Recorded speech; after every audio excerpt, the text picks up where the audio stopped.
today. Let's talk about today. You go at national state level, you have to run non-sale, it's wholesale.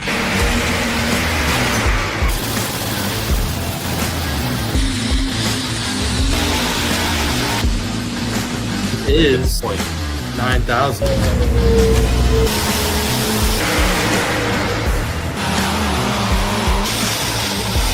The only mistake I made, I didn't put her in a registration booth with the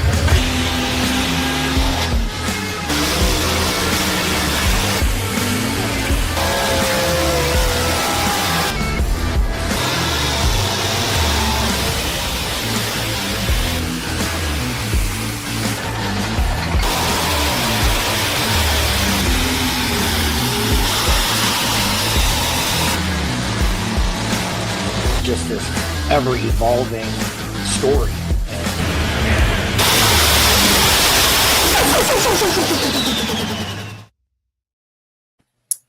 Hey, what's going on, everybody? Welcome to Let's Scroll Pulling every single Monday night at 7:30. It's May the 12th, current edition. This is your number one source for all things truck and tractor pulling. If you're ready to keep the weekend going, or if you just need to bounce back after a long weekend of pulling, joining me tonight, bringing on a new co-host, gonna kind of see how things are jiving out there.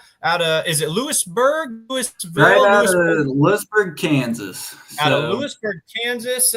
We got Logan Stevens on here out of the Wheatland Express, or the Wheatland Motorsports team, mini rods and lots of horsepower out there in Southeast Kansas. We're going to be chatting with him. He's going to be helping me out here for the foreseeable future. Big show tonight, folks. Here's what we have on tap. Kristie Secrest, nothing easy about it. She was your Friday night winner at the Hansel Sullivan Memorial Pull down there in Kentucky. She's excited to talk to us. Ethan Weston, he's your pilot of the Deer Hunter Limited Pro Stock, and he's got a long lineage of tractors he wants to talk to us about, as well as preparing for the Pullers Championship. And then finally, last segment of the show, Scott Buss, the driver of the Screamin' Demon and the Demon Be Gone John Deere's back in the 1980s. He's going to hop on and tell us some stories for pulling through the past. Big show tonight. We're excited about it. Logan, thanks for joining us tonight, man. I know you reached out to Jason and then kind of reached out to me. How's it feel to be on your first Let's Grow Pulling podcast? Well, I'd like to say this is my first, but I was actually with you and Jason a little while back towards the beginning of the season. But no, it's an honor to be a part of this. It's a real big stepping stone for me, and I feel that it's going to be a good time for the foreseeable future. Tell us about your past, or your just where you're at in the world of truck and tractor pulling. For anyone who doesn't know, what do you drive? How'd you get into it? And then how did that lead to you wanting to get onto the broadcasting side as well? So I started whenever I was 7 years old, pulling garden tractors out back, and I've just progressed my way through the ranks. My dad has always been a big proponent of it. He started off with mini rods, and then whenever I finally turned the golden age of 16, we decided that, what do we really want to do? And we're like, let's go chase mini rods. So we picked up our first Grand National Series mini rod and haven't looked back since. And now we have 3 light mods, 3 minis, and a whole bunch of horsepower. And no small amount of success as well. We were chatting during the day earlier today. You guys came in around 4th in the Big Point Series this year. Tell us about your season. So overall, we had a really good season.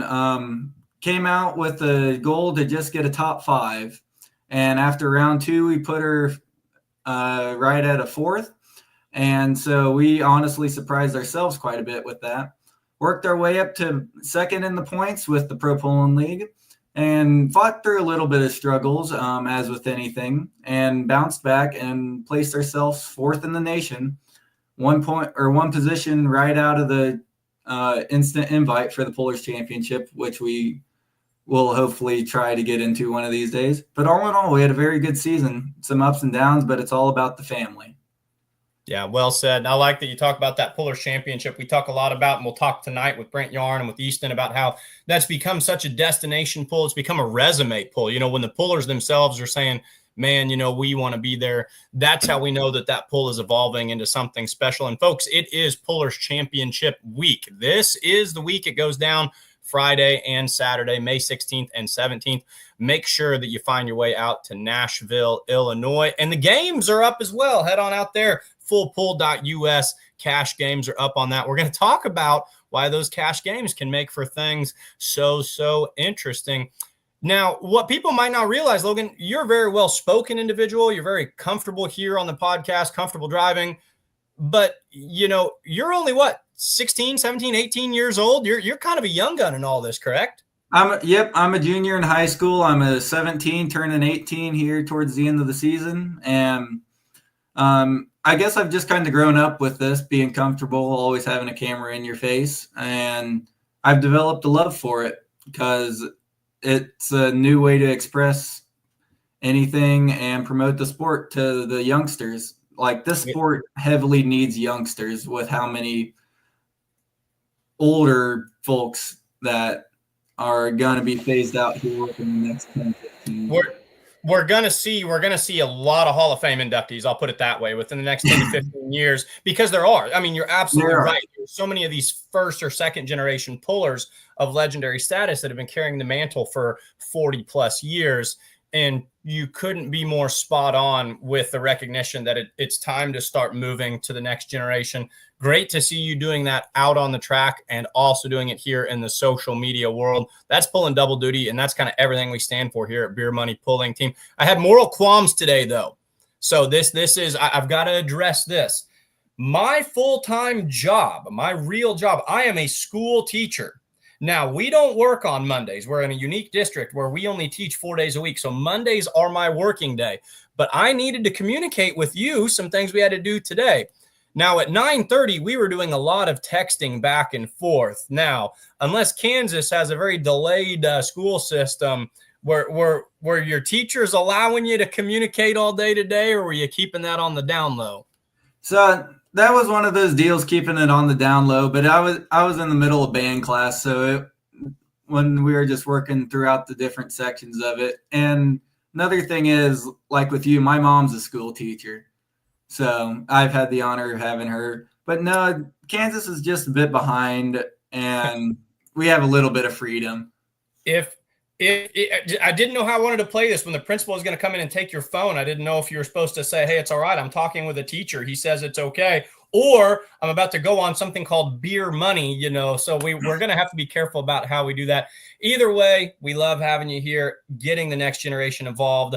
That's what it's all about. You mentioned the Pullers Championship. I mentioned the live games being up. Live games were up in Glencoe, Kentucky this past weekend.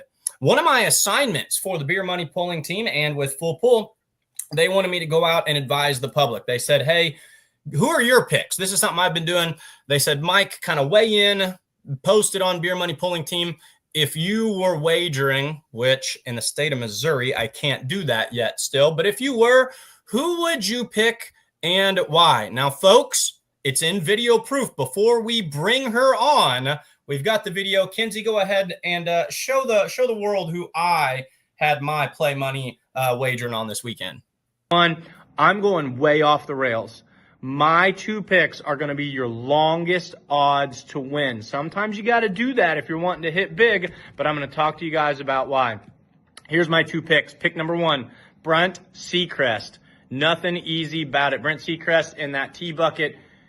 I'm fairly certain I didn't go out and look. Isn't he like your NTPA 2022 or 2023 Grand National Champion?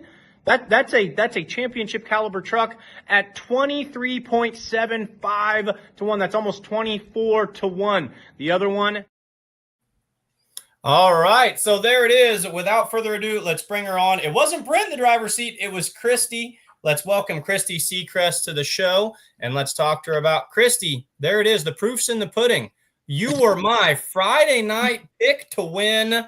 It's not very often that actually happens the way that you try to draw it up. What did it mean to you to be the winner down there on Friday night at a huge group of two-wheel drive trucks? Yeah, it was pretty amazing. Sorry about my voice a little bit. I have weekend cold going on a little bit from the night damp air and from so much screaming. So Yeah, it was pretty huge.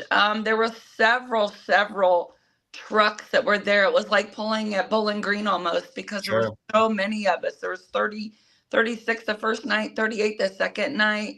And as a matter of fact, at the end of the run on Friday night, when I took the lead, Brent told me not to get out of the truck. They held us at the end of the track for a few minutes. And he said, don't get out of your truck. We're going to end up getting bumped out of first place and going back to the trailer.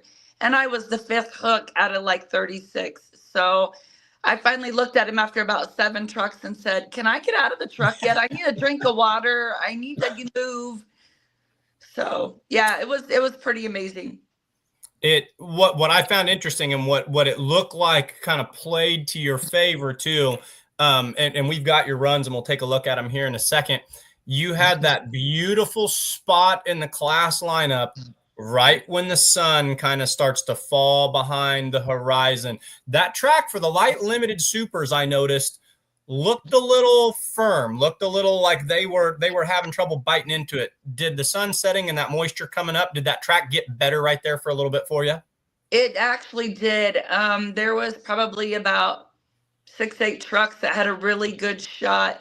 And like I said, there were so many good quality people later in the class that the track could have went either way. It could have gotten better as the moisture come back out, or it could have, got a little slick because they had rain and a lot of moisture earlier in the week down there. And that's pretty much what happened, was that the ones you thought were going to come and really get you were later in the class. And I think the track just got a little slick, just a smidge for them. So they didn't get quite the whole shot that we got for those 6 or 8 trucks. So with there having been moisture already in there and with them having been kind of wet, you knew that was on its way too as that sun continued to set. So there really was a sweet spot of a window, not to take away from, we don't want to make the narrative be, oh, well, she won because she had the right draw, but there was a sweet spot. You still had to take care of business. Tell us about just the run. How did it feel from your perspective? Oh, the run was amazing. I really tend to be a nervous driver. So as long as I can keep myself calm, or my husband, Brent, of course, can keep me pretty calm for that driver's seat, the better off I am. And I had some trouble getting it into gear. Everything was brand new from the winter. We redid a lot of stuff. So to get it onto the track, I had a little bit of issues getting it into gear. Other competitors come and helped. But once I finally got out there, I tried not to let that bother me, and I didn't. So that made me really excited. The pass itself was just about being smooth on that throttle. If you're too fast on that throttle, you spin those tires, and that is not what you want. So it ended up working well, and I was pretty pleased and pretty shocked. Logan, you drive a mini rod, and I've talked to some other people, Chase Richardson being a friend of ours who works with us a lot, who bounces back and forth between both. Kristie's talking about throttle control. Now, I've actually heard with the minis, you can be pretty aggressive. Have you driven a 2-wheel drive, or can you compare them at all, Logan? What's your driving style like? So, yeah, I've been behind the wheel of 2-wheeler a few times with just trucks that have moved through our stable. And people say with the mini rods, you can light them up, but we feel here that you kind of have to wait on them a little longer than some people say, like you would driving a 2-wheeler. Yeah, you can just blow the tires off of it, but you're just sitting there and spinning. And Kristie's got it completely right, is you have to get everything moving and that energy built up before that track's really ready to take the power of what these motors are building. Absolutely. Absolutely. Yeah. Well said. That's spot on. Was the whole shot even more crucial down there in Kentucky than it typically is? Or is that just where the pulls are won and lost for you guys? It plays a huge part into it as the whole shot goes. It's where you build your most speed up to get further down that track. So it plays a huge part for us, no matter what kind of track we're on. Let's go ahead. We've talked a lot about it. Go ahead, Logan. At what point in the run did you know that this thing was finally hooked in and heading for the announcer stand on the end of the track? About the time your nose picks up off the ground, and the 2-wheeler, of course, your nose picks up off the ground. And if you can get it to pick up and settle without touching back down, you're on a great path. It kind of takes you and throws you back into that seat with the force. I hear a lot of pro stock drivers describe it that way. They say when it sets you backwards, and of course you're talking about carrying that front end kind of gently all the way through. Let's watch it. I think one of the best things we can do, Kenzie, why don't you go ahead and play the Friday night run, and then everything that Kristie's telling us about, we'll take a look at it right here.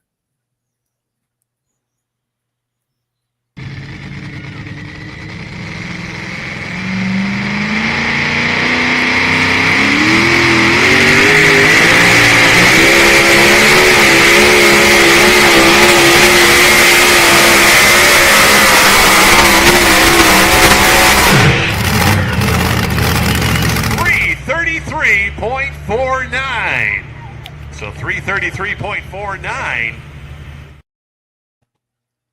It's fun to talk about the technical aspects of it, but the other side that I love the competitive side, and I love the emotion. You can see your live reaction right there.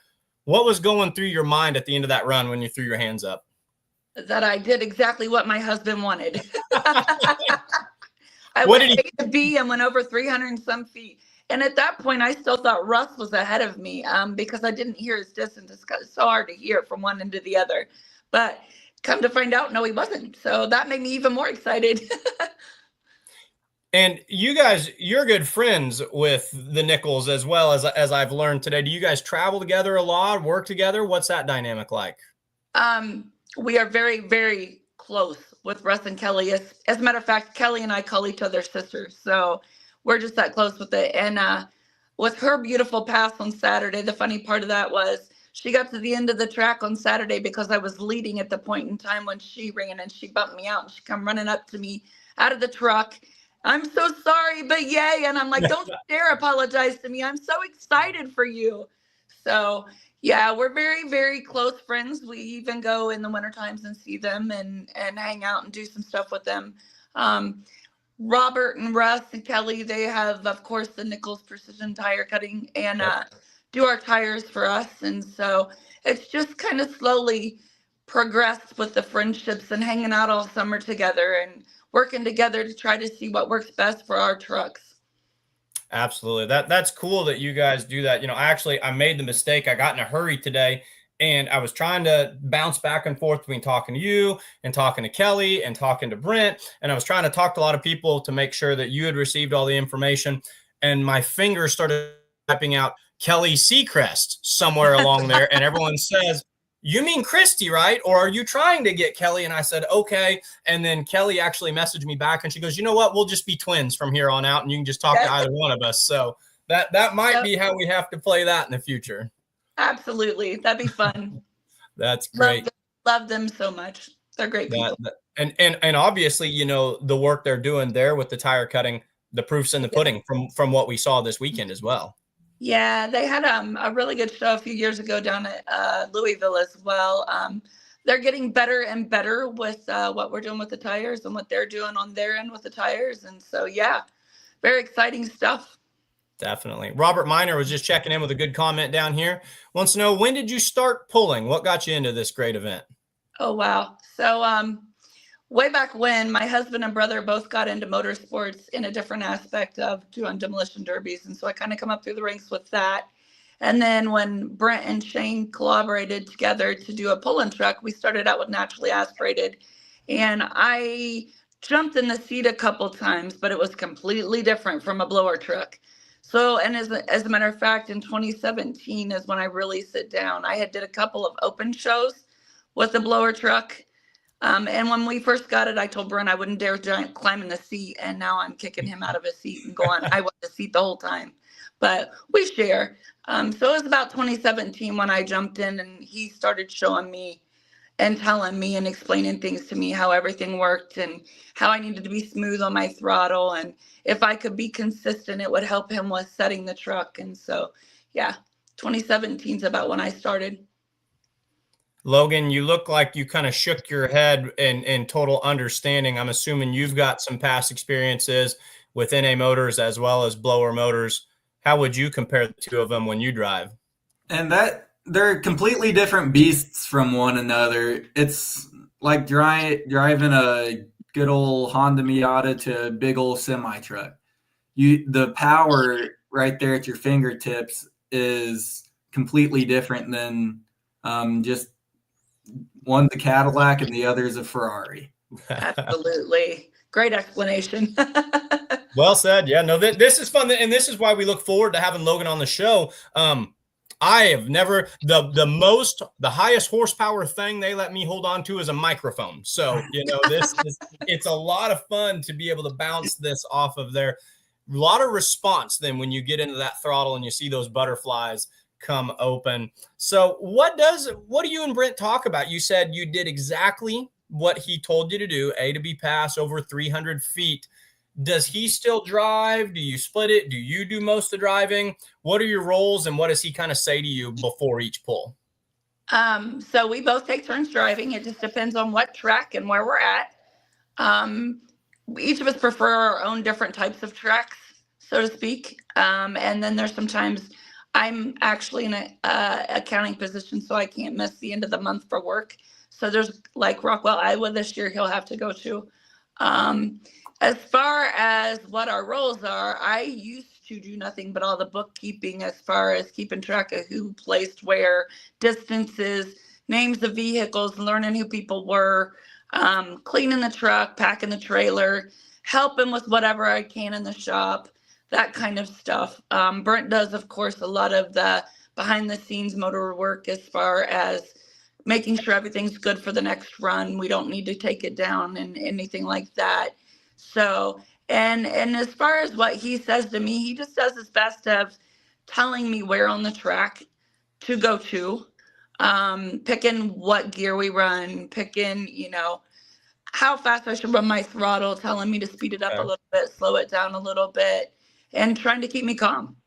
Sure. So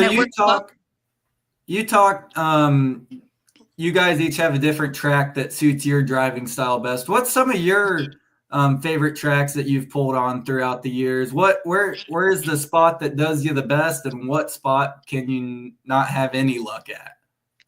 My favorite is Bowling Green. I don't know why. I've just done well there. I've got a first, I've got a second, I've got a third, different years. So I love Bowling Green, and Bowling Green distresses him out. There's just so many people and so much going on, and he's kind of I want to stay behind the scenes kind of guy. So no, that's probably one of my favorites. Napoleon, Ohio is one of the ones that I tend to not do the best at, but Brent loves and does well at. So, and also he loves Toma. Toma, Wisconsin's one of his favorites, and he places well there. So we kind of work it that way to try to get the best advantage we can get for ourselves when we go somewhere as to who's the better driver on what track. It's not hard to see what kind of a team you guys are and what your kind of your caliber and what your sights are. When we say, what's your favorite? And you say Bowling Green, and what's his favorite? And he says Toma. You pick out the two super national pulls that you guys go to each year. Yeah. That tells us that you guys are, you're shooting for the stars here. And I went back and looked it up. You guys were Grand National champions in 2022. What's left that you guys are still looking to accomplish? What are some things that are still on your goal list? Of course, you always want to win another championship. That's one of my personal goals is I would love to win a BG ring. Yeah. I never thought in a million years in 2021 that I would win Bowling Green. We were 18th hook out of 42, 44. I forget how many trucks, but it was over 40. And I was relatively new to it. So that was huge. That's something I want. And Brent, I'm sure, wants more personal wins. So it doesn't really matter what track. Our biggest thing is consistency. Try to stay up in the top as much as you can for as long as you can. And it boils down to consistency. You've got to keep getting those top 10 finishes week in and week out. So that's something we shoot for every year. Last year just wasn't a good year for us. So is consistency key? Your class intrigues me so much. Like, let's pretend that we were pulling diesel super stocks, and there's, maybe at any given point, 6 to 10 on a big night, 15 tractors at the biggest pull that they're pulling with. It's no secret. The numbers just are what they are in that class. But in your class, at any given night, I mean, at a non-Grand National pull, you guys went down there 38 hooks. I mean, there are so many, be it Outlaw, NTPA, PPL, TNT, you know, it doesn't matter even if it's state or regional. When there's that many good competitors, is consistency just the name of the game of how you come out when you're pulling against so many of them all the time? I think so, yeah. I mean, you have so many good trucks. Like Chase was after us on Friday night. You had Jesse with at least 2 trucks after us, Jesse and Chad, actually. Nelson's were there. And like you said, they're from all over. They're Outlaw, they're NTPA, they're PPL. Everybody was there. So the quality of vehicles in this class is just amazing. And the quality of drivers, there's so many tough competitors. But you got to stay consistent and do your best every night to try to win something, especially like the Big Ed that we were second in. So, yeah, consistency is definitely a key, especially in a points race. Talk to us about that Big Ed challenge. You know, the Big Ed Red and the Sullivans, they are, you know, the groundwork of your class. I mean, it was essentially born right there out of their stable. That truck and that team kind of just are heroic in this. What's it like to be competing for that? You guys got second in it. Is that correct? Correct. Yeah, Just tell us about that experience. That's got to be neat. It was very neat because my run on Saturday, I didn't feel was quite as good as my run on Friday. I had to touch a brake a little bit, and I probably didn't have to. I probably made myself a little nervous and touched one and shouldn't have. So it cost us some footage. But yeah, being able to be able to get the Big Ed is just huge because it's an average finish of both Friday and Saturday. So you have to be consistent to get that. So it comes down to me, Carrie Younger, and Russ Nichols, of course. Yeah. Russ had better finishes. I think he ended up with 6 points, and I ended up with 11th, tied with Carrie. But because we got a win on Friday night, we were second. Carrie was third. So, and it meant a lot because Donnie and Brent are personal friends, and so Big Ed is the challenge was just huge. So. And you said, I haven't made it to the Saturday night session yet. I'm going to go back full pull live, folks. You can go back and watch at any point in time. Russ did come out victorious on the Big Ed challenge. Yep. So if you're going to lose to somebody, going with that back to the Nichols, are you probably a little bit comfortable? If you guys went 1 and 2, were you feeling pretty good in the pits on Saturday night then? Oh, we were all having a ball. Yes. Everybody. I don't know that comfortable is the word because you still had to do your job on Saturday after Friday, but we were pretty excited with how things turned out for both of us on Friday. So, yeah. And then when Kelly come out and made that huge run and then Russ right behind her on Saturday, it's just exciting because we're just so close. So you don't ever really want nobody to do bad. I don't want anybody to do bad. Sure. But, you know, if I've got to lose, I want it to be to them.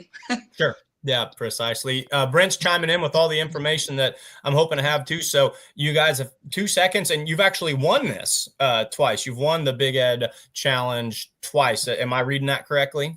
Correct. Yes. Awesome. He has won. This is the first time I've won, but he has won before. Oh, okay. Okay. I want to go back. So you've talked about what he says to you when you're in the driver's seat and you're backing up and getting ready to drop the hook and go green. Mm-hmm. When he's driving, what do you usually say to him?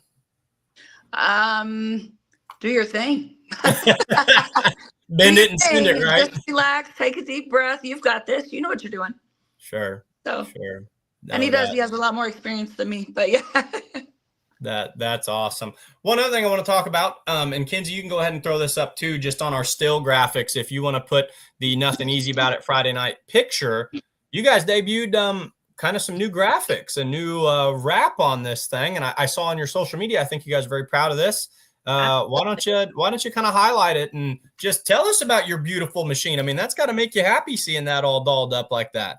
Oh yeah. Special thanks to Race Wraps, Mick and Christine Broughton. Did this beautiful wrap the weekend before Donnie's show at Glencoe at the TNT show. So they've still got to get the name. They're going to bring the name down this week and put it on. But yeah, sticking with our red and black theme that we've always had. So yeah, kind of picked out a couple different designs, ended up picking that one. We both loved it. And so that's what we went with. Perfect. Beautiful. So Go ahead, Mike Logan. brings up, he mentioned diesel superstock pulling. So if you were to go one way, if you say, okay, we're not going to do two-wheelers anymore, which class would you gravitate towards? Oh, I think that would depend on who you asked. Whether it be Brent or whether it be me. Brent would go a tractor class. You'd have to ask him. I can't remember if it's a light super or a heavy super. I would, or a limited, I don't remember. I would go probably to, I'm guessing, a four-wheel. Okay. If I had to pick, if you ask Kelly, she'd probably tell you a mini rod. Would you keep the blower motor and go with the blower motor four-wheel drive like they do back in Ohio, or would you go with the Hagedorn boys and go mountain motor four-wheel drive pulling naturally aspirated? No, it would be a blower for me.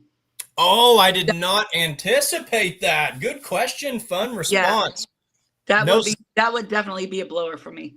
Wow. Mike's favorite class, no secret. Everybody knows I love the door slammers. I love the mountain motors. There's so many of them right here in Missouri. I love that modified four-wheel drive. The super modified four-wheel drive trucks, they pulled on Saturday night, didn't they, down there in Kentucky with the blower motor four-wheel drive trucks? Yep. Miss Larry outfit.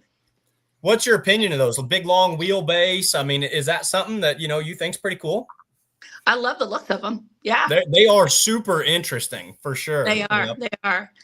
One of our good friends that's down in Tennessee, Mr. Larry Douthit, that's what he pulled Saturday night and took second in that class. So that was pretty awesome to see too. He got to hang out with us and we got to see him. So that would be a neat class. I would like to see that class grow. I feel like there's no reason that it shouldn't. It's got all the potential out there. You just take the super modified aspect and you put it on the four-wheel drive class.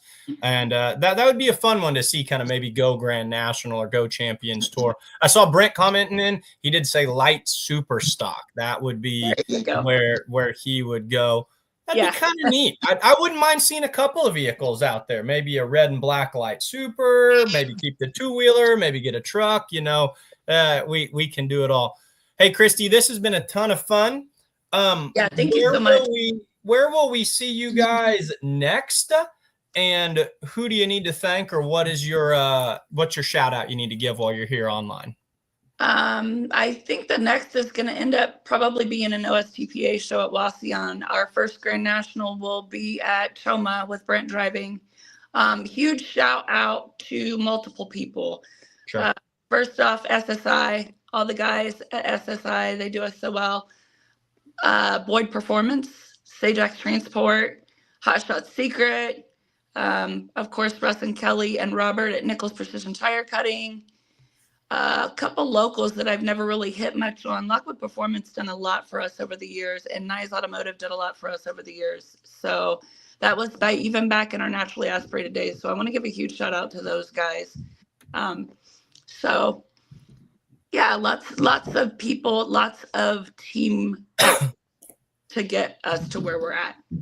Definitely takes a village. You've surrounded yourself, though, by great people. I love the enthusiasm. I love how you talk about just the friendships, and I can just read that in your personality about how much fun you guys have with the Nichols family and about doing that. Your season's off to a really good start. The truck's a tried and true vehicle. It's looking beautiful. Best of luck in your 2025 season. Go out there, get a couple more victories. Consistency wins championships. I would not be surprised if I picked your name a couple more times on the Full Pull Picks before the year is over. Good luck in 2025. Thanks for joining us tonight. Thank you so much for having me. Yeah. Best of luck. Thank you.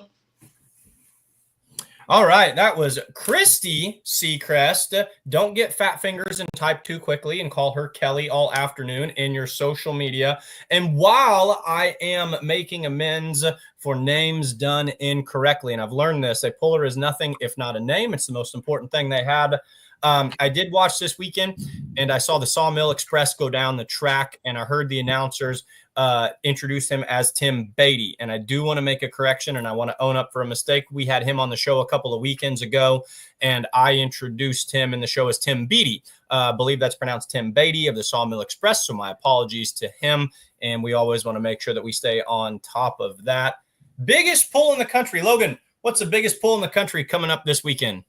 Well, it's looking like it's going to be the Pullers Championship this coming weekend. Pullers Championship, May 16th and 17th. Let's go from noise. We had the noise, the super modified two-wheel drive trucks. Let's blow some smoke. Every good show's got to have noise and smoke. Ethan Weston, limited pro stock tractor, going to be pulling at the Pullers Championship. He's going to be our next guest. Kinsey, if you want to go ahead and bring him on, drives a tractor. He calls the deer hunter. And look at that. Talk about the deer hunter himself. Boy, oh boy, is there a deer back there for every John Deere that you've taken down over the history, or is that just what you love to do when you're not tractor pulling? That's just what I like to do when we ain't doing nothing else. Hey, I love it, man. Thanks for joining us on the show. Pullers Championship, limited pro stocks. How are we feeling? What's it mean to you to be headed to Nashville, Illinois? Never been there, so we're excited. Absolutely. Talk to us about your 2024 season. Maybe hit some highlights that kind of put your team on the radar and kind of tell us why folks need to be paying attention to you as we go into this weekend.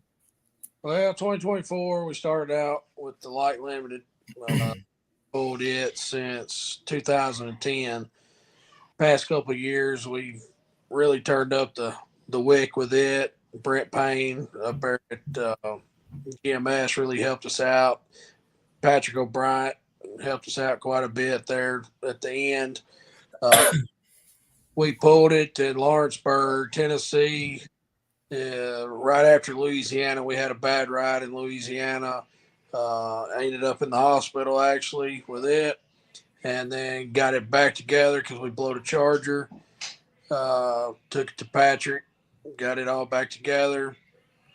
Pulled it at Lawrenceburg, Tennessee. Was our second hook of the year last year. Pulled on Friday night. Didn't get to pull Saturday night because it got rained out. And then Mr. Kelly Keith ended up coming up Sunday and actually bought it. And then that was when we got on the hunt looking for a pro. And we ended up with the Ratterman's deer hunter.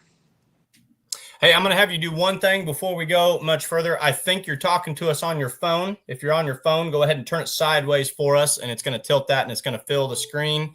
That's going to give all our folks at home a more full view. So you shifted classes. Am I hearing this story correctly? Mid-season. Yep, we sure did. We ended up buying the Ratterman's 4-1, the deer hunter, and then started hitting a little bit here and there, not consistent. And we did pretty good, and we got probably 3 or 4 seconds. We finished in the top 10 the whole season, and then our very last hook, I won. So what's it like hopping vehicles halfway through the season, selling one, picking up another, completely changing and jumping classes? Well, to be honest with you, it's totally different. The light limited is so much more radical than the 4-1. 4-1's got a lot more horsepower, but the light limited happens a lot quicker. Was your light limited an alky burner, or was it a smoke blower as well? Oh, we're always smoke. Oh, okay. That you say none of that, no spark plugs in this household, right? Dad and they did the mini rods. They did spark plugs back in the day, but ever since I've come along, it's always been diesel. Yeah, I love it. I love contacting pullers like yourself who share kind of the family history and kind of send me the photos. And you did a phenomenal job of that. And you better bet we're going to go through those. I'm going to let you tell the whole story from the mini rod all the way up to maybe a new build that you guys have working and waiting in the wings back there where you can tell us about everything.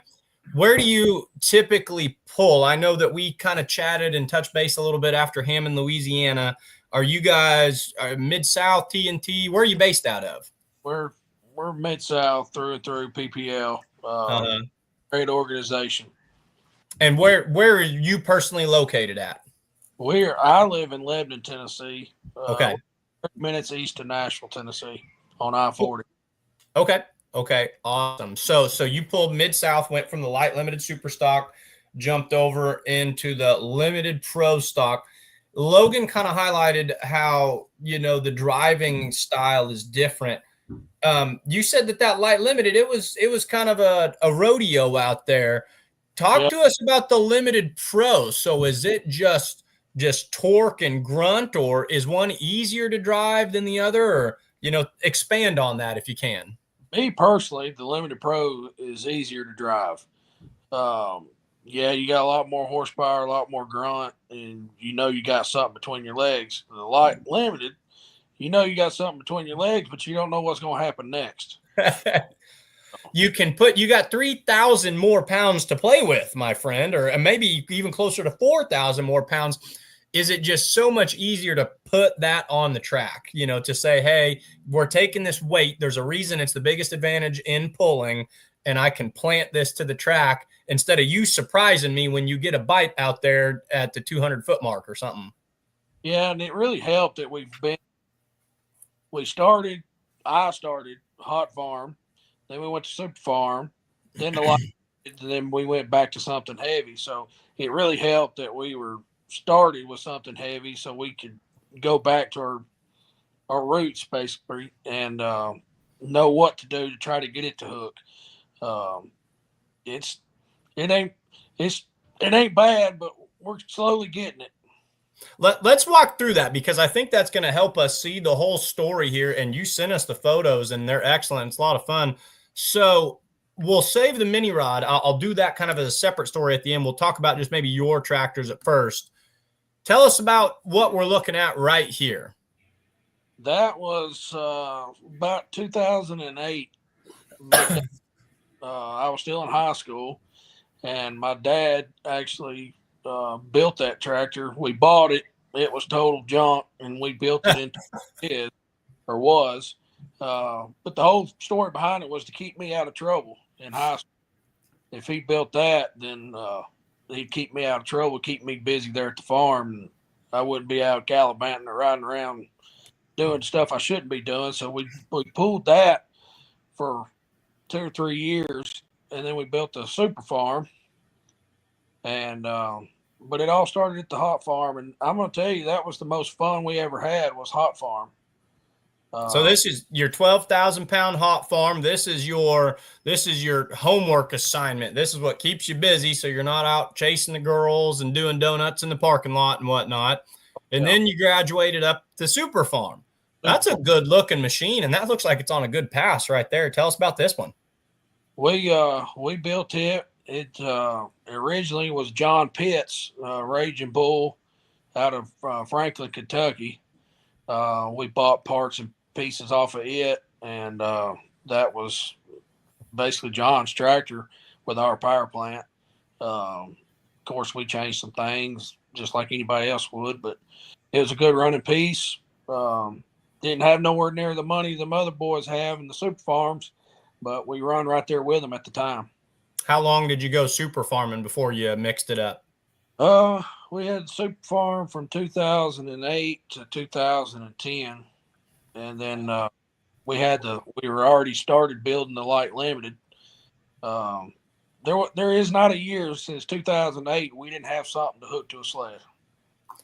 So then we go light limit. Now, to me, this is an interesting jump because all of these classes are your big, heavy pro stock family, single charger. And I know the light limited probably is a single charger too, but I can see going hot farm to super farm to 4-1, but then you decided I'm going to cut my weight in, 2/3 here.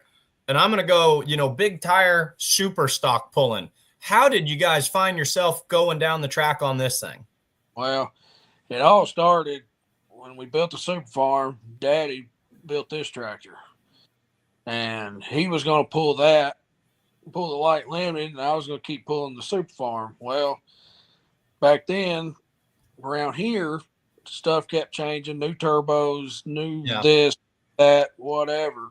Well, the light limiteds was really getting good and fired up around here.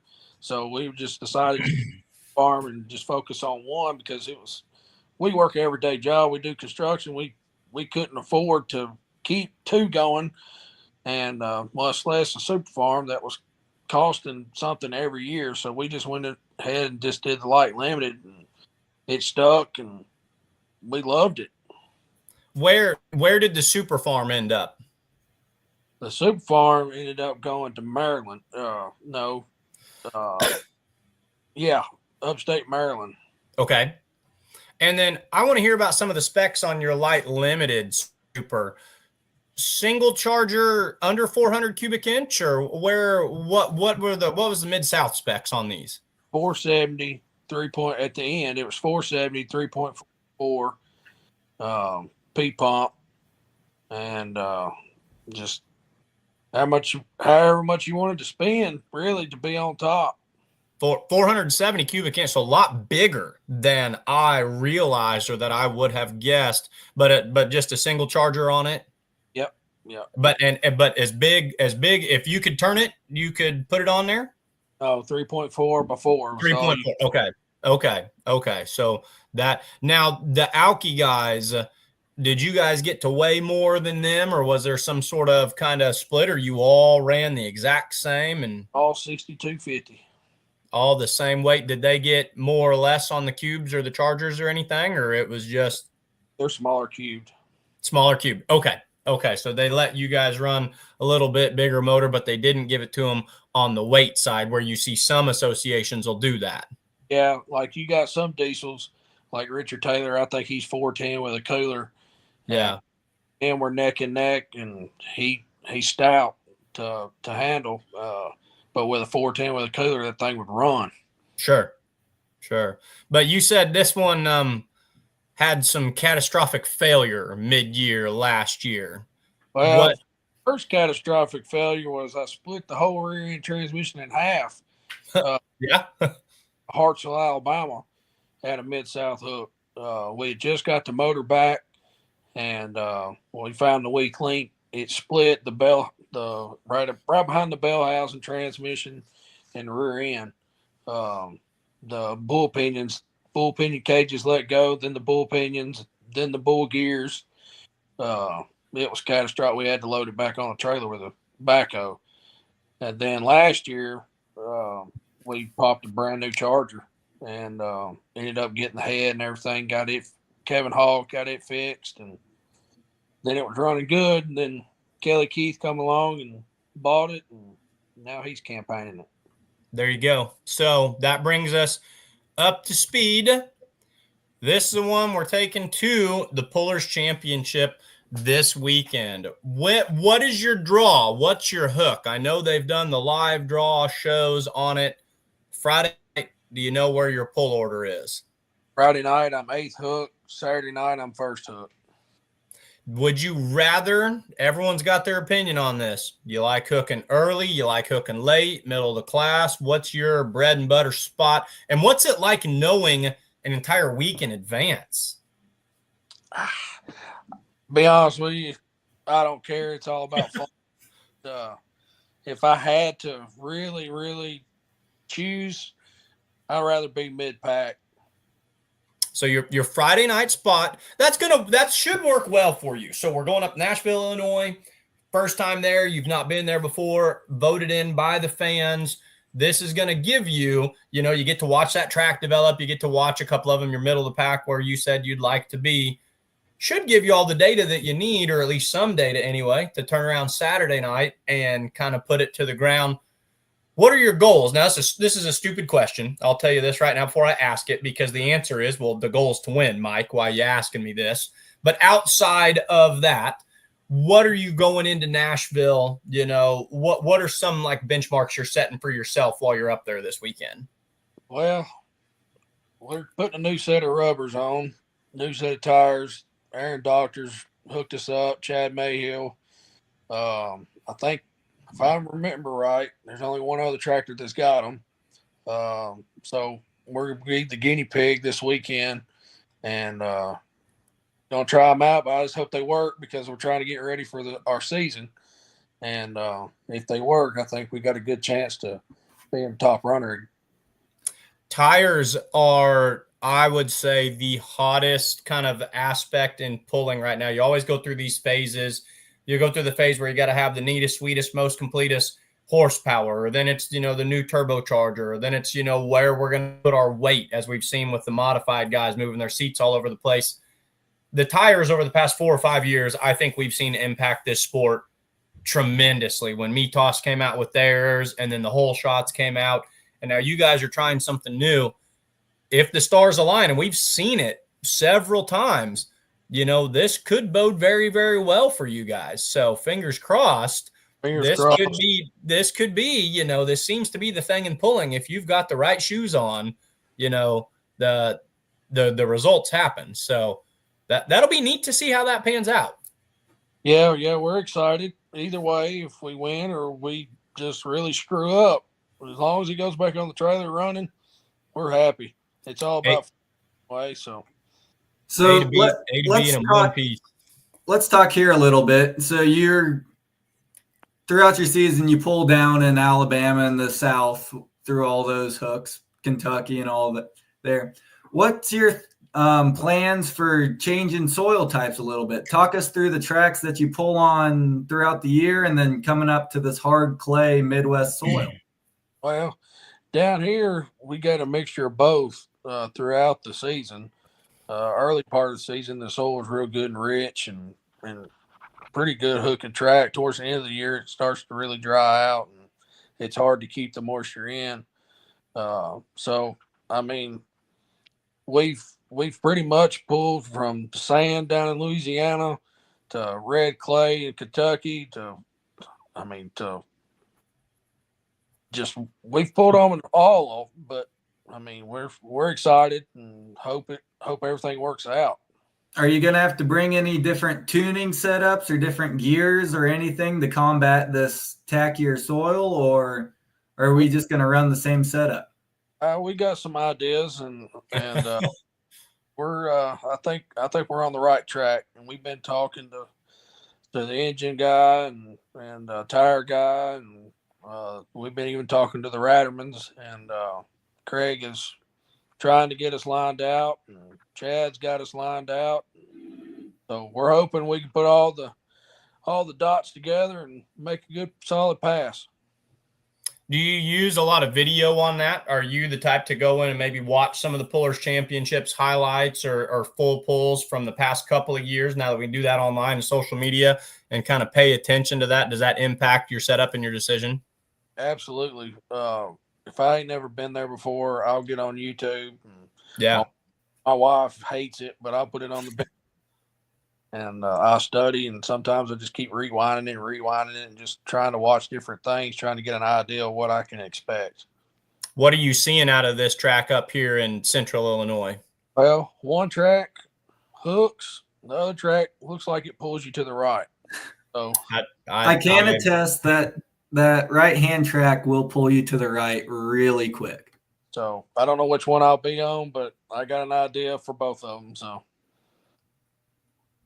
Yeah, would that be, Logan, is that the west one? Is the one on the west side the one you're talking about? If you're coming to the starting line, the one on your right's gonna dive that would be the west side track. That one, I can say last year, really, really tricky hole shot on that one. That was, they had a lot of rain and then no rain and then covered it and uncovered it, and it was intriguing. Definitely, took them off to the right. Yeah, the left one looks fun. But those guys at Holzhauer's, they build a premier level track no matter what. Robert Miner wants to know, would you pull west of the river? Oh, we love talking about this. Robert Miner, big Outlaw fan over here, hanging out with us. Would you come over and maybe pull in Missouri, Nebraska, Kansas, Iowa a little bit? Well, it just depends. It depends on if we got enough time. We got camping, we got deer hunting, we just farming, construction. So we're pretty much busy all the time, but never say never. You pulled in Hammond, Louisiana. I guess technically that's west of the Mississippi, isn't it? Oh man, that if you ain't never been to that pool, you need to go to that pool. Charlie and them down there, my God, it's probably my most favorite pool every year. Immediately. So for a long time, my bucket list, my destination pull for a long time was Diesels and Dark Corners in White Plains, Georgia. I had to get to that one. I got to that one this last fall. And I was like, well, this is cool, but now I need a new one. I need a new pull that kind of grabs my attention. I watched that pull on Full Pull Live, and I said, bingo, no doubt about it. Stuck a button. Hammond, Louisiana will be the next one that I make my destination pull. Yeah, that one's a neat one. But the Pullers Championship, folks, if you haven't been there, and Ethan, I look forward to circling back to you after this weekend. Oh, yeah. You're in for a fun experience. Logan, you've pulled at Nashville, Illinois. Have you went and experienced the atmosphere and the vibes where they bring all the associations together? Have you been to the Pullers Championship in its current form? I have not been to the Pullers Championship in the current form. We've been twice to Brad's standard PPL points hook, but I have not actually been able to make it to the actual Pullers Championship yet. They market it as the outdoor Louisville, and it really, really does fit that bill. Now, does it have the prestige of having been there for 50 or 60 years the way that Freedom Hall? No. But does it have the same feel when you look down there and you see the Simon Says mod lined up next to the Cotton Candy mod, or when you see, the Mid-South puller sitting next to the Badger State puller? Very similar feel. And with it being outdoor, big raucous crowd where they can get out and pull them way north of 300. It's, folks, I really do want to tell you, this upcoming weekend, you're going to want to be there. And if you can or can't, make sure you elevate your experience next level, fullpull.us. Click on Cash Games. Those are open at this point as well. Ethan, you were a fan vote. You got in there. The fans voted you in. What does that mean to you? It means a lot. I've had a lot of buddies at work say, how much did you pay them to vote for you? No, it means a lot to be able to pull here, just to get the opportunity, and we're excited, and I can't believe that we're actually getting to go. So. Yeah, it's going to be a great time. What's your opinion of that? Fan voting entrance. Do you like that they have the say, that the fans get to be an immediate part of it? Does that kind of take it to the next level as far as you're concerned by interacting with them? Yeah. And I can't believe we got in, and I know we got in because somebody else couldn't make it, but it still means a lot that we're actually going to go. I like to pull there, and I like to pull at Louisville at the farm show. Ever since I've been a kid, I've always wanted to pull at Louisville farm show, and everybody tells me you got to have a resume. Well, I told Daddy, I said, well, let's try to hit some of the big ones and just see if we can't do it. So that's what our goal is. I love that you brought up the word resume. I was talking to Logan at the beginning of the show, or maybe even off camera. That's the word I use to describe the Pullers Championship. It's really becoming, Pullers are starting to see the Pullers Championship as a resume pull. This is a place where they want to be. This is a place that they want to say, maybe show the committee there in Kentucky, say, hey, I went to the Pullers Championship, or I did well at the Pullers Championship. I looked it up. I don't remember, but I looked up last year. It was like 8 of the total winners. I think there's like 14 total winners on the weekend or something like that. 8 of them that won at the Pullers Championship last year went on to win points championships in their home divisions and their home classes. It's a pretty good indicator of the way your season's going to go. So if things get to going well early at Nashville, this might be one of those years where you can give that committee in Kentucky that resume that you're looking to build. What would that mean to you if after this 2026 we circled back around and we're interviewing you because you're on your way to Freedom Hall? Tell you, it'd be pretty awesome. I've been going to Louisville ever since I was a kid. Daddy would get me out of school to go up there, and we've been to every pool since I was a kid, since I was probably 10 or 11 years old, and Wednesday through Saturday, and it would just be an honor just to get the hook there. So Chris Kilbarger's changing the subject on us, but I think our fans want to know, we can't not ask it. Your tractor's a deer hunter. You've got all your big deer behind you. He wants to know which one's your biggest buck. He said, which one's got the most times back there? And I'll ask you which one further. Which one scored the biggest out of all of them? What's your trophy buck back there? That one right there in the center. Yeah. There, that's my Velvet Deer. He scored 160. But my most points, I'd say, be the second one from the left over there. It's hard to tell, but he's got 16 scoreable points. What is this here? We'll end with this one. What's a bigger rush? Dropping a deer, opening morning. I don't know if you're a bow guy or a gun guy. If you got one in velvet, I'm assuming you're out there with the bow. Yep. Dropping one, just watching one just fall to the ground, or having one of those A to B passes in the tractor where you know she's walking the dog and going out the back door and you know you've got it in the bag. What's a better feeling for you? Well, now that my kids have started hunting, watching my kids hunt. Sure. But just between me and the tractor, being on a good track, having a good motor in front of you, about 2 foot up in the air, just riding her out the end, that's probably the best feeling. That's what it's all about, man. How long before, so the kids are hunting, how long before the kids start asking for a garden tractor or something? How long before we see them behind the wheel? I got one, my middle girl, she's going to be just like me, which is scary. Now, my oldest, she can ride anything, 4-wheeler, side by side, whatever. She ain't scared of nothing. And neither is my middle one, but I say he's coming on pretty quick. Hey, just keep in mind, these things keep you out of trouble, right? This is the best homework you can give a kid when they turn 16, isn't it? Yep. Bro, Logan knows. Logan, he's a junior in high school and he's driving mini rods out there. So Logan, you don't have any time to get in trouble when you're out there piloting one of these, right, bud? You don't have any time to get in trouble and you don't have any money to do anything else. So couldn't have said it better myself. Ethan, who do you need to thank? What shout outs do you have to give before we let you go tonight? First of all, I need to thank my mom and dad. Without my dad and my mom, wouldn't be able to do this. They're the money. They're the back to all this. Secondly, I like to thank my wife because she puts up with all my craziness to doing all expensive hobbies.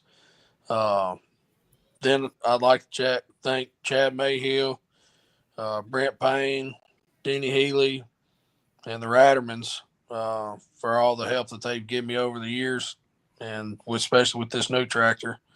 But just very blessed, and not a day goes by that I don't know why I'm here. It's because of my parents and doing what I love. So I like to thank them the most. The day after Mother's Day, that's perfectly said, my man. We wish you the best of luck this weekend. Look forward to meeting you in person. We'll definitely meet up and chit-chat and share a soda and a burger or something. And good luck in 2025. And fingers crossed, one of these days, you'll be getting one of those big envelopes and be on your way to filling that dream at Louisville. Thanks for chatting with us tonight, Ethan. Good to meet y'all. Take care. Bye. All right, folks. Ethan Weston, really, really fun gentleman.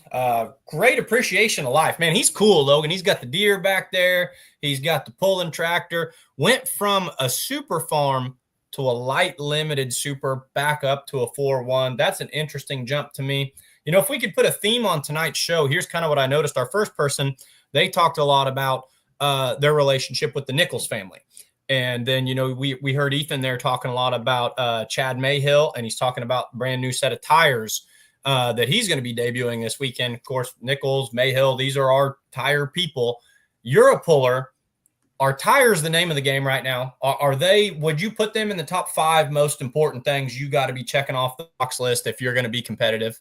100%. And that's starting to become more and more of a big thing in the mini rod division, as some of these older sets of tires, like the older Pioneer before Mayhill ended up with them, getting eaten up in the mini rod division. But even in the mod division as a whole, with transitioning from the Pro Polars to the Mitas tires. So the technology is ever changing, and you have to stay on the forefront of innovation just to make an attempt to stay competitive on the upper levels of the sport.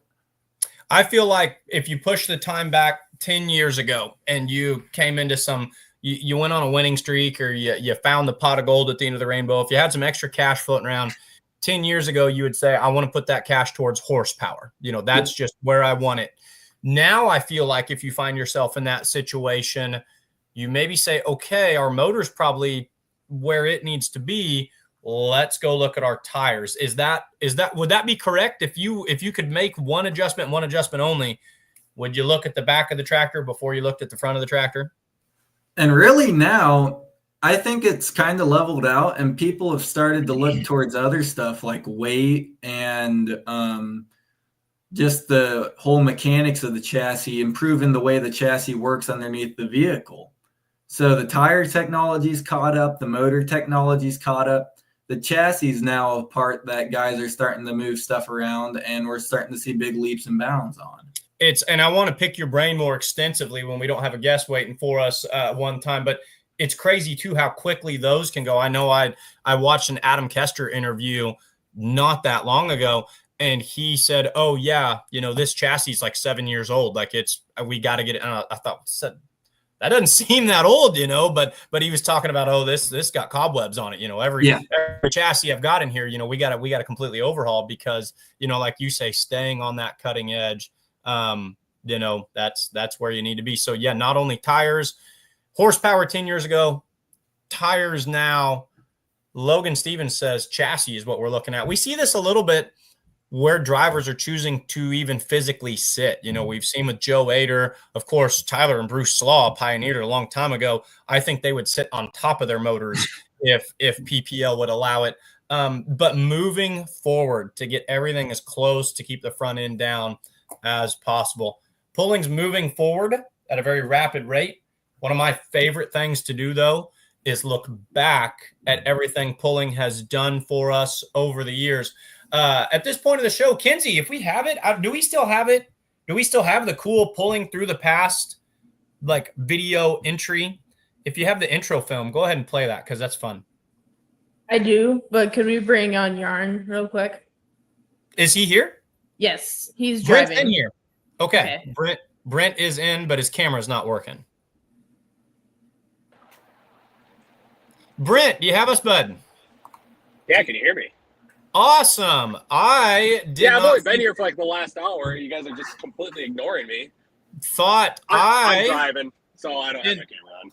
In the private chat. Oh, I see you over here. I'm driving, so camera isn't on. I thought, my apologies, friend, thought we had technical issues.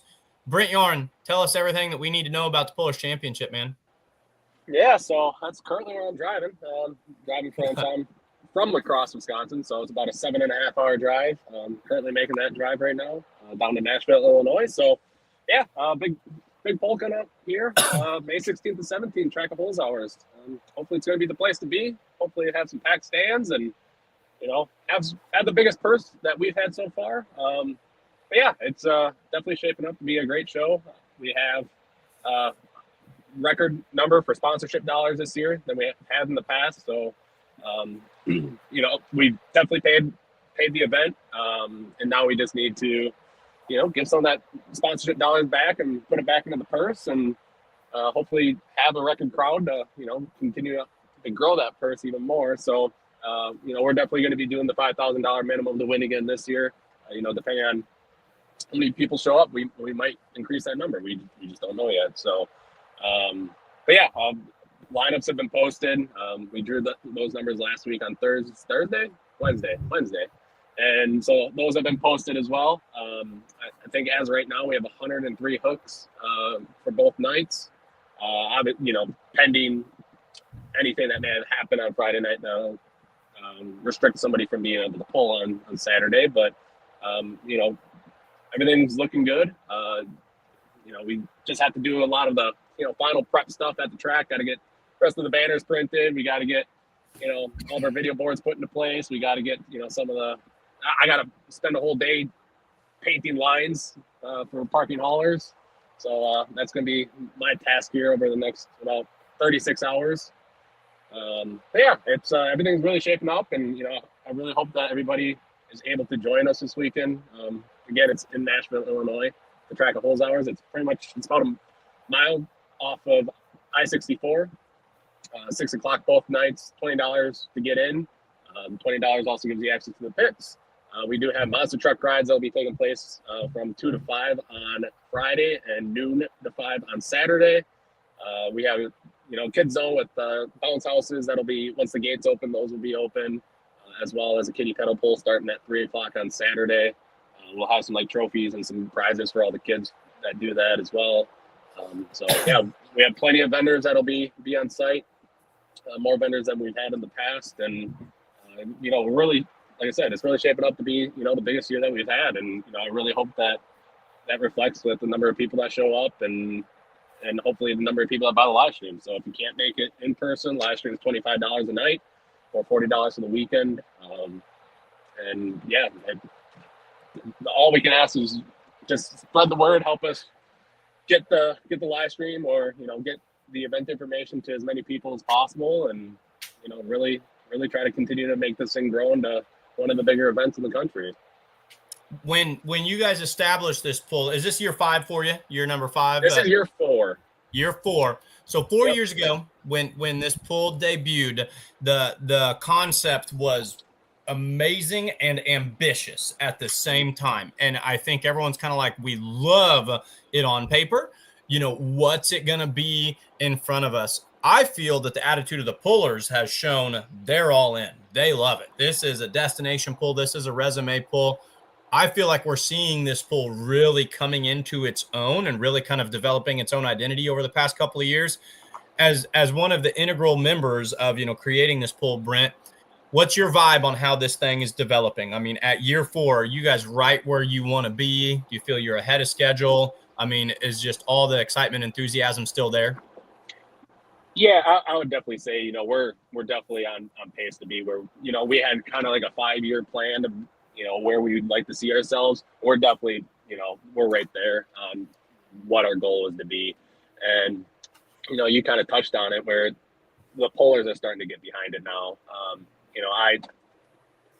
First year it was tough. I mean, that year was extremely wet. Farming sucked. And nobody knew what this event was really going to be. And, we just kind of threw it out there and, we wanted to do something different. And it had good reception, from the fans and, a majority of the pullers. But there were some of them that were just, they just didn't want to participate the first year because they wanted to see what was going to happen. And so, first year was a little bit tough, but then the second year got a lot easier and it got, a lot better. We definitely learned from our mistakes and, the growing pains of just getting this event off and just trying to figure out what we needed to do to make this event better. So year number 2, definitely, it put us in the right direction. And then last year, it definitely put us in the right mindset that, yeah, we just need to keep at this. And I think we can turn this into something special. And, now this year, we're getting the big names. There's guys that we never thought that would commit. And now they're coming to pull with us. And, the guys like, Simons, the Sullivans, the Nelsons, and, the Hogs, some of those big names in some of these classes where they're coming to, put on a show for the fans and they're hoping to, take a little bit of money with them. So, like I said, it's a different concept, but it's definitely growing and, we're excited to see, how much it does grow this year. We don't know. We're hoping that we do at least what we did last year. That's kind of what we're basing all the numbers off of for this year is, what we did last year. But we're hoping that we're going to grow 15-20% based upon what we did last year and continue to grow the purse and grow this event. So that's kind of where we're at. And, like I said, looking forward to seeing what this weekend brings. 100% of the proceeds after all expenses are covered go back to the pullers. That's our mission at Beer Money Pulling Team. And I think almost all of us here in the social media world of truck and tractor pulling, to grow the sport, to give it back to the pullers, to get this up on par where we'd like to see it be. So yeah, pullers out there, like you said, hoping to go home with some cash. We're going to give them everything we can. Fans, this is our responsibility. Show up, shell out, pay for the live stream, come out and support them. We've seen the fans grow. The crowds last year were wonderful. They were excellent. They have a great atmosphere. As far as all the polls that I was a part of last year, this one has a very, very, engaged fan group. You're going to see some of the best iron in the country, and you're going to see pullers competing against each other that outside of Louisville don't cross paths with each other. You're going to see, Richard Morris going up against, your PPL and your NTPA two-wheel drives. You're going to see the Texas guys come up and go up against the mods from Ohio and New York. So it's got everything for it. Brent, my personal apologies. Did not mean to leave you in the green room. Thought you were having video troubles. We'll let you continue on your journey. What are your closing statements on the Pullers Championship tonight? Yeah, I do want to address a couple things. I was listening to you guys talk with Ethan, and I don't know if Ethan's still listening or watching, but best of luck to him. Definitely looking forward to seeing him pull. That was a tractor that I got to see back in Iowa when it used to pull up in my area. So definitely looking forward to seeing that pull again.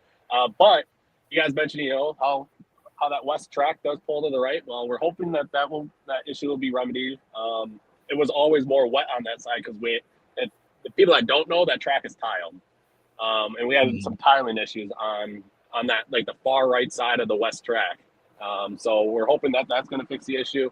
And the other thing is you're talking about is, this event potentially becoming to the point where people are using it on their resumes. Well, coming to help build the track, they can go prove it to the man himself, because Mike Witt is coming to help Clinton Tucker build the track for us. So we're going to have two of the best guys in the nation that builds tracks to help us put together the best track possible. Yeah. So, we're definitely looking forward to Mike joining us and seeing what we can put together for a track. And we're hoping it's the best one yet. Yeah, that's huge news. So Mike Witt's going to straight up say, all right, guys, show me what you can do on one of mine, basically. So you talk about it being the outdoor Louisville. Brent, it doesn't get much more outdoor Louisville than that right there. No, he pretty much got the man in charge now. So he'll be there to that's cool. It all. And we're definitely excited. We heard about it probably back in like January or so, that Clint had reached out to Mike to see if he would come help him. And so, just talked to Clint here last week to make sure to see if he was still coming. And he said that he hoped so, because he's bringing the tractors. So no, that truly is that's huge news. That's really neat. So Pullers, here it is. Show us, run what you brung and hope you brung enough. Brent, can't wait to see you this weekend, man. I'm happy and blessed to be a part of it. Guys, this really is, it's a destination pull. It's a resume pull. Fans, come out to this one. You're not going to want to miss it. Yeah, absolutely. And like I said, we used everybody's feedback last year from the surveys and from the comments. And so we've added some more speakers, hopefully improve the sound system. If not, it sounds like we're going to put different speakers in there all together next year. We added more permanent bleachers. There's going to be more porta potties. We're taking that feedback that you guys are giving us, and hopefully there'll be, we added a couple more food vendors. So hopefully there's going to be more options, more food. Just those are kind of the big things. And also Pullers, we hope to have the staging and like scaling area remedied for this year. Kind of have a plan that we're going to look over when Paul and I are down there, and try to get that so it doesn't get congested back there on the west side of Jeremy's shop, the white shop that's back there, the gravel lot. And hopefully, like I said, just make those small improvements that really do mean a lot to a lot of people, and just try to set ourselves apart a little bit. And like I said, I hope everybody's able to make it. If not, please, consider purchasing the live stream. And we're doing this because we love it. We put a lot of hours in to try to make it a unique and special event, and it all comes together here this weekend. So May 16th and 17th, 6 o'clock both nights. And like I said, we have 12 classes, 103 hooks, and there'll also be a couple test hooks in some of the other classes. With Farley coming up, there's a couple guys that really wanted to get in to make some test hooks on some new vehicles. So we'll have a couple extra. Awesome. Brent, thank you so much for everything you do. It's going to be a great weekend, man. Absolutely. Well, we'll see you this weekend. And those that don't know, Michael is on the mic with Dan Mayer, so we have two of the best. Hey, I appreciate it. Yep. Dan Mayer and I will be coming at you. Dan's going to be calling pull by pull. I'll be down track side. I can't wait. We'll see you, Brent. Thanks for coming on. Awesome. Yep. Take care. One thing I don't think I get that doesn't get mentioned enough with this is really what you said, Mike, and the fans need to show up for the Pullers. And this is one of those things is, say you are coming to the Pullers Championship. Bring one of your best friends that's never been to a tractor pull before. Absolutely. This is the best of the best iron from all across the country that you'll never see competing to get against one another anywhere else. Absolutely. Yes, but we're always looking to bring in new fans. Let's bring on a new guest, one more guest. Kenzie, hit us with Pulling Through the Past.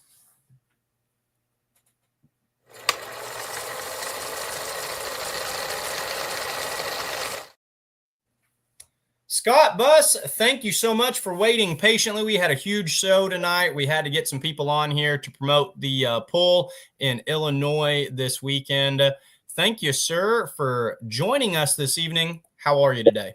Good. Appreciate the invite. Good, good. So in this part of the show, this is where I kind of just fall off the rails and I chase my kind of passion project right here. I'm a huge fan of pulling's history. I love vintage pulling photos. Very fortunate that my father attended several pulls in the 70s, 80s, 90s, and early 2000s. Took several photos of them. We rediscovered all those photo albums recently. I've been scanning them in, trying to share them with the public. And I used to come on here and I would talk about these pictures, just kind of shooting from the hip. And then I said, you know what? I want the pullers themselves to tell the story, because I wasn't here for them. So this week, you are our featured Pulling Through the Past guest. And the original photo taken by my father, which you are 100% correct on the location of this tractor right here. Now, sir, what can you tell us about this good-looking piece of iron right here? Well, that was our original tractor that we started with. There was 3 tractors that were made from this original tractor, you know, as time went on. But this was a starting point of basically horsepower.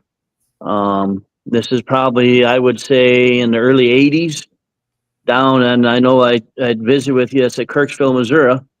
And we come down there, we pull with TPM every once in a while and try to rough them boys up a little bit. But yeah, that was always a good show down there, a good track, and it had some good competition. Kirksville, Missouri, 1985 is the watermark on the back of this photo. I'm told there was a circle track out there. There's a Walmart Supercenter is what sits there now. I never was around to see it. Now, I've also gotten, I did a little reading. You were published about my favorite book as a kid called Truck and Tractor Pulling by Michael Bargo. And I was just flipping through it where I found this picture right here. Tell us about this photo. This is after the Screaming Demon, I'm guessing.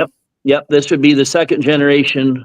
This was built off that same kind of chassis. It was a 4230, and this tractor was built. We updated it to the 4250 sheet metal, which is basically, in a nutshell, about the same, but to give it a little bit newer look. We updated a lot of engine components. Power went considerably up. That picture right there was in Elkhorn, Wisconsin, at the Grade A National they had up there. They used to have up there in Elkhorn. I think that pull there, I think I finished, I think I was 7th out of 35 hooks that day. So would that be, so first of all, 35, this is a 7,500 super stock, I'm guessing. Is that what you pulled in? 35. Can you imagine going to a tractor pull now, and fans, everybody watching, how much would we love to see diesel and alky combined, 35, 8,000 pound supers pulling together?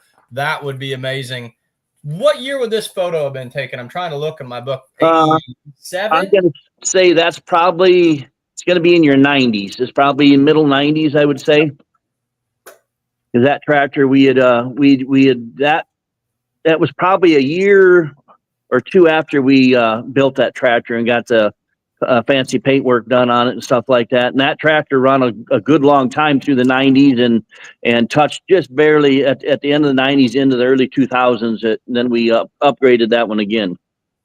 So I was raised, through the 1990s, going to the Show Me Showdown in Macon, Missouri, watching the super stocks pull. Was that the glory days and the best class there ever was in pulling? 7,500 super stocks in the mid 90s. Did it get any better than that?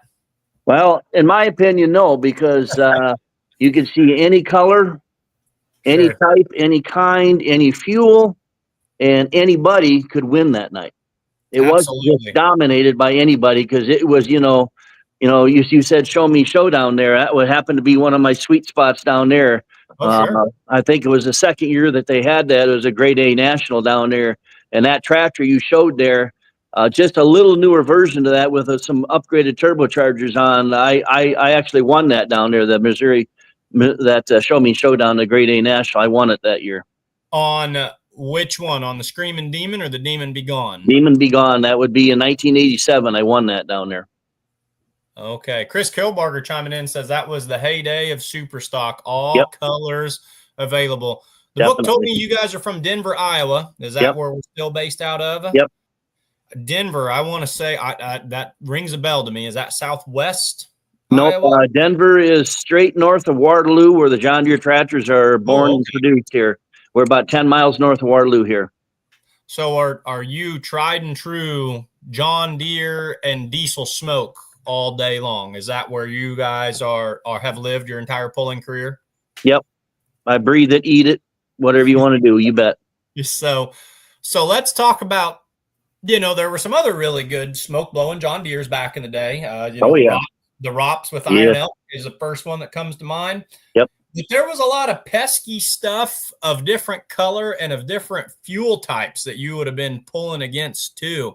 You think about the Bad Medicine from right here in my neck of the woods with the 2180 white, and you think of the Slow Ride tractor as it came around later on. There with Mr. Blackburn coming out there. Lyle Hull with the Minneapolis Moline, on alcohol as well. Who were some pullers? Who was, who were you kind of always on the lookout for? Who were some of the most fun guys to pull with, or who was always chasing you? What comes to your mind when you look back at that? We run a lot of ITPA, which was Iowa Tractor Pull Association, and that was in the 80s and 90s, that was a wonderful group of pullers. They had tremendous amount of shows here in Iowa. I guess in the super stocks, you had some guys that were kind of in regions in Iowa, but to run the whole state, I know Dennis and Matt Goodwin were very top competition. You had the Proctor brothers out of Drakesville, Iowa with the big D21. They come in and sting you once in a while. You had Roy Becker up in Cedar Rapids. You had Phil Ayward would come up out of Missouri, who's international in Finland. Would come up and pull with us quite often. Out in western Iowa, you had Lyle Wheatley and Super Deer. You had, it wasn't uncommon in the state of Iowa to have a, 7,500 pound and 9,500 pound class with, 7, 8, 10 hooks every night. You mentioned Roy Becker. That's a really fun name there.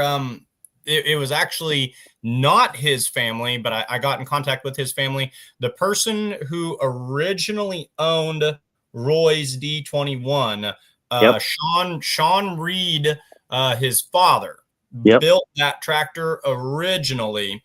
And then Sean asked me, is there any way you could track down what happened to Dad's tractor? And I tracked it all the way to Roy. And then my trail went cold, completely disappeared. Any idea of whatever happened to what do you call the Orange Machine or the Orange Machine? Yep. And I talked with Roy's son about it, and I've kind of come up to a cold spot too, where I don't know where it really went to. We thought we were hot on the trail. Someone had said that Arlen Jensen had bought maybe the rolling chassis or something to that effect. Yeah, I know. I talked to Arlen, and Arlen said, no, I only ever pulled the transmission out of it. Yep. So, but Arlen would have been another good one, I'm sure, that you pulled with, during that time period as well. So, pulling with Iowa, is that where you mainly stayed, or did you go out on the Grand National Circuit and pull for points on the GN at any point? We stayed in Iowa, but that year that I won Macon down there is a year that we traveled the country pretty much. We went out to Columbus and Indiana State Fair, and we were out to Nebraska, all the Iowa, Minnesota, Missouri State Fairs were on that. But we traveled that year pretty good. I think I finished 10th or 9th or 10th in national points that year out of there was 30, 35 tractors, were in the point schedule, but there was probably 15 to 17 to 18, that were running it hard. Yeah. Oh yeah. Yeah. Back then, if you were going to be on top, you were going to have to travel a lot, win a lot, and win consistently. And, we even saw a lot of tractors stayed through that time, but a lot of tractors came and went, because it was such a taxing time. And what would you say are some of your career highlights? What are some of your biggest things that stand out from your time in pulling? I guess that win in Macon was probably one of the better ones down there. That's the biggest win I've ever had. I did have a tremendous hook in Louisville, Kentucky one time. It's would have been the latest version of the tractor we made. It was an 8200 at that point. And we got accepted into Louisville with the Demon Be Gone tractor, the one you showed there. But that winter, we decided to upgrade it a bunch, and we tore it completely down to the bare frame and started with a brand new block, and we built a new motor up and completely new turbo water system from ground up. And we went to Louisville that winter with it having maybe 10 minutes of shop time running here. And I was second hook down at Louisville down there, and the first guy didn't show us anything, and I hooked on and I blew it out the gate down there. And the first thing the official did, was like, well, maybe we're a little too light, and they ended up starting the class over, which is the worst thing they could have done because I had the winning hook right there because nobody made it 30 feet from the end then when they started it over. Oh, that's got to be a gut-wrenching feel. Yep. We've seen that. We've seen an indoor track. You only have so much to play with. Even in the past 10 years, I've seen that scenario play out. I'm just glad I'm never the official when that happens. That's a tough call that you have to make. Yeah, kudos to him. He come up to me afterwards and he said, man, I apologize. He said, you had this thing one easy. And, but I came back to pull again after they started over, but I didn't know when I went out to end so fast and shut it down, my turbos chirped so much that it blew off an intake pipe on my middle charger and I couldn't build boost then. Oh, so that's called pulling. You at least you can say you've stuck it in the big end at Louisville. Come heck or high water, or however you've been to a place that a lot of pullers have never been. Do you still pull it all? No, we don't pull it all anymore. I've been out of it for probably close 20 years already. What do you miss most about it, if anything at all? I had one puller on here say, you know what? I don't miss it. I'm happy where I am. Do you miss it? Pulling, when it's in your blood, you can't get rid of it. It's there. What do you miss most? What was the best? I miss the camaraderie of the people. I mean, when we're on the track, I tell you what, even back in the day here in Iowa, when we were on the track pulling, it's all business. You're there to win, period. Yeah. But when you got off the track, then we'd have a few cold ones, and everybody start telling stories, and we'd move on to the next site. Then it was come pull time, it's business again. I miss the family, the family camaraderie that we had. Who was the most fun? Let's go back to those glory days in the early 90s, late 80s, early 90s. Maybe tell the world something they don't know. Who is someone that would just crack the jokes or just a joy to be around in the pits back in the day? Yeah, undoubtedly would be Dennis Goodwin. We lost him just a couple weeks ago. Yes, we did. And rest in peace, Dennis, because he was a hell of a competitor. And if you didn't have a smile on your face, he could put one on it. He would have a joke. He'd crack one up. He'd get under your skin or do whatever. But he was a champion of champions. He really was. That's well said. I like that. We're going to have to clip that out later on. Dennis Goodwin, champion of champions. Truly said, yeah, pulling definitely lost. One of the good ones right there. His legacy has lived on very, very well by his son, Matt. Matt's actually second all time in outlaw truck and tractor pulling national championships with 10 national championships to his credit. So yeah, our thoughts, going through this season are going to be with the Goodwin family that they accomplished a lot. Scott, we had a lot of business we had to get to. I didn't get you on here as quickly as I should have. We've already ran past the time we're supposed to wrap up our show. Might have to call you personally sometime and just keep pulling. We definitely appreciate you coming on here. I'm going to give the fans one more look. So we got 1985 is what we're guessing with this great looking Screaming Demon. Boy, oh boy, has the sport changed a little bit in the past 40 years or so. And then early to mid 90s, we're guessing in Elkhorn, Wisconsin, the Demon Be Gone. You said it hooked well that day, and this tractor went on to win the Show Me Showdown, the pool where I was raised. Yep. Thank you for joining us. Any closing thoughts before we let you go tonight? Well, I just appreciate you guys bringing on some of our legends, and I don't really even consider myself a legend. I was a part of a legendary era or legendary time, I think. Yeah. The late 80s, even the 70s, 80s, 90s. The sport was kind of, in my opinion, it was kind of developed. Horsepower was made, in simple ways. Then now, it's high-tech engineering and stuff like that. But I mean, back in the 80s and 90s and stuff like that, I mean, we were making horsepower in our shop. Who'd ever thought stage turbochargers? Who'd ever thought that you had to run, 3 stages or 4 turbos and 3 stages? Who'd have thought that up? But we figured that all out in them days. Yeah, absolutely. Tell us really quick, how many blowers on this one? How many chargers under the hood? That one there has 3. That was the top performing 3 charger setup we had. And how about this one right here? That one there was a lesser performing 3 that we had on that. So honestly, surprised it was 3. I thought for sure you were going to tell me this was a 2-blower setup. So that's kind of neat. That's a 3. It had 3. And I did read on the book earlier, 466 cubic inch John Deere through and through that you had in that one right there. That was kind of developed down here around Mexico, Missouri, I want to say, where that 466, I think Eddie Seidenstricker might have had something to do with developing that little John story. Deere. If you got time for a little story, that black hooded one more. that black hooded tractor right there was a dark horse sister to the Cajun Queen. No kidding. That nobody really knew about the Sid Strichters and Van Bakens and all them down there. That it was part of that program per se, but yet not in the person's eyes. I mean, we had the same engineers up here in our shop from Deere that were out here, and a lot of that same stuff when the 466 first came out, we had one of the earliest ones along with the Cajun Queen in our tractor. A lot of the sport was born and developed right. I mean, the number 466 is still synonymous with a lot of classes in pulling to this day. So it's a lot was done. Well, we appreciate you for pulling. We appreciate you for being a part of that groundwork. And I love what you said, too, a part of a legendary era, a part of a legendary time. That definitely was. A lot of them still pulling. I was telling Logan earlier, we're going to have to put 40 people in the Hall of Fame at once they all retire.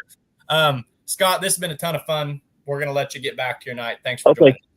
Thank you. Thank you. Thank you much.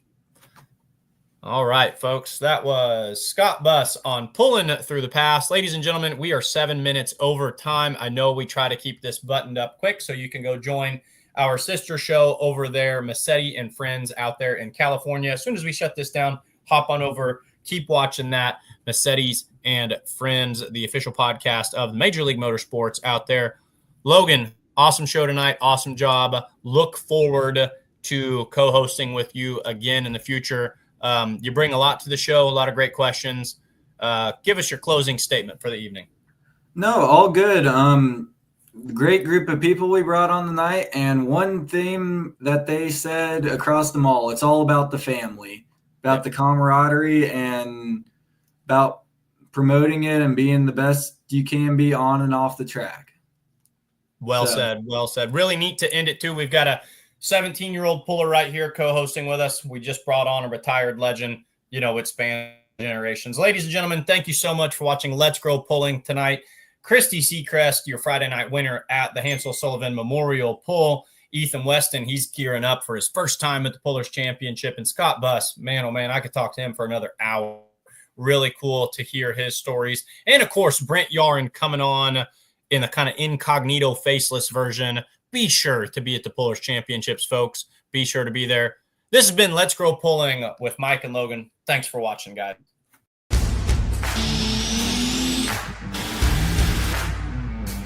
Today, let's talk about today. Grand national state level, you have to run non-sale. It's wholesale.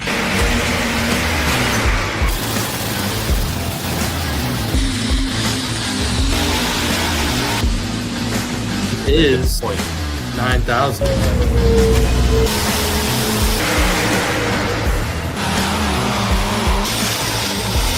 The only mistake I made, I didn't put her right in the registration booth with the car.